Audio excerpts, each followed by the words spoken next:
In Battlefield 1 there aren't any attachments as such. Instead, most weapons have a different variation you can pick from, such as Factory, Hunter, Extended, etc. Sometimes it can be a tough choice to understand which one to go for, even with the stats section giving you some help.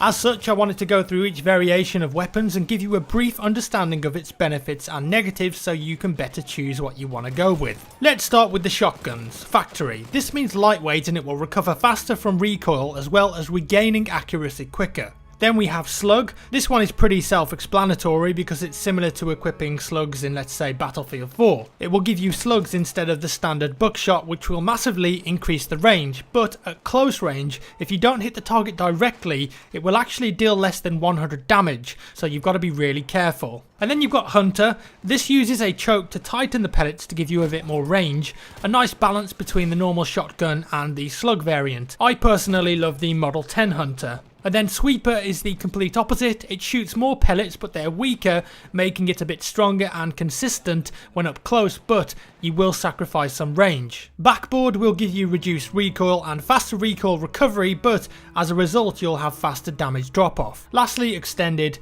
gives you a bigger magazine. As you can see, lots of the variants of shotguns utilise the same attachments as you would be using in Battlefield 4, but it's just a simplified version of them where you pick a variant rather than having to pick an attachment or two. Okay, so what about the rest of the assault class, the SMGs? Let's start really simple. Storm. If you see a Storm variation of a weapon, that simply means that that version of the weapon has less recoil. You'll find a lot of Storm variations of the medic guns, and the Automatico Storm is also particularly dangerous for the assault class. And then we've got Trench, another pretty simple one really. This weapon type means that the gun is going to have better hip fire. Factory is just the same as it is for the shotguns when it comes to the SMGs. It's lightweight and it will recover faster from recoil as well as regaining accuracy faster. Optical gives you better accuracy both while stationary and moving. Lastly, for the SMGs we've got the experimental version.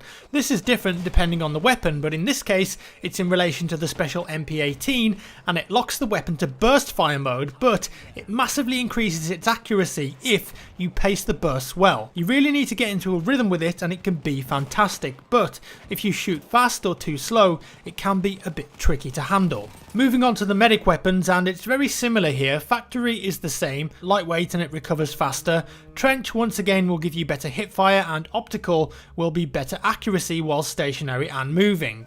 In the medic class, Marksman is the first version we haven't encountered yet, and this will give you much better accuracy while stationary, usually thanks to a scope. There is only one Sweeper version of the medic guns, and it's a special M1907 variant that enabled fully automatic fire, and it's a bit more accurate in hip fire. And then we've got the Storm that again has reduced recoil just like for the assault weapons, and a new variant called Sniper. This gives better accuracy while stationary like Marksman, but it also comes with a bipod. Lastly, we have Extended, and for the medic class it's a special version of the auto-loading 8 which comes with a much larger detachable magazine and also has reduced recoil, but as for balance it fires a weaker bullet. Honestly, this gun is fantastic, it's one of my favourites and I'd recommend using it if you're running as a medic. Moving on to support. We know that Storm has reduced recoil, Trench has better hipfire and Optical gives better accuracy, but support also has some specifics. Low weight, for example, what's that? Well, that essentially has the same features as Factory but with a different name.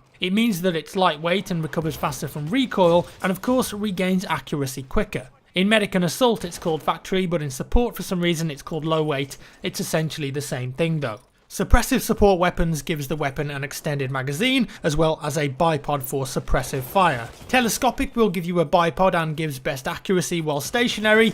You can expect that the telescopic version of weapons will come with a pretty hefty scope as well.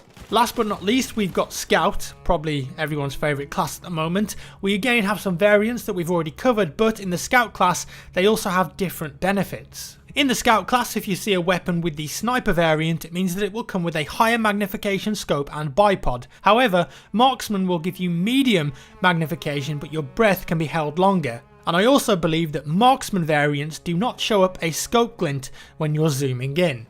There is only one trench version of a weapon in the Scout class, and that's the Russian 1895, and that shoots a weaker bullet that can be fired faster. Same for experimental. There's a special variant of the M1903 that converts the rifle into a semi-automatic weapon with a big magazine, but it fires a pistol bullet. In real life, these are known as Pedersen devices. If you want better hip fire, then the carbine versions of the Scout weapons gives you that, as well as giving you better moving accuracy. Obviously, you're going to get a different scope as well. And lastly, the infantry variant gives you a lightweight version that recovers faster from recoil and regains accuracy quicker, much like factory and low weight from other classes. I kind of wish these were called the same thing though, across multiple classes. Overall, there's a lot to get your head around here, and a lot of crossover between classes, so if you know what a version does in one class, it's pretty easy to work out what it does in another, but hopefully this guide has helped clear up a few of the weapon variants in the game so you can better choose which one works for you.